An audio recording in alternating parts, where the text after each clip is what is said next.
মেয়েরা জানে তারা ভুল পথে হাঁটছে, তবুও তারা স্বামী পুত্রকে পর করে, পরকে আপন ভাবে, কিন্তু বিপদের সময় আগে স্বামী পুত্রই ছুটে আসবে, নিজের পছন্দ মতো পর নয়।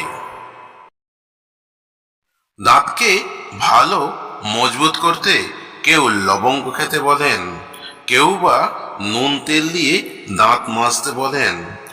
আমি বলি কি, প্রতিদিন যদি কচি নরম পেয়ারা পাতা কিংবা একটা করে পেয়ারা খাওয়া যায়, তাহলে দাঁত আপনা থেকেই সুস্থ থাকবে।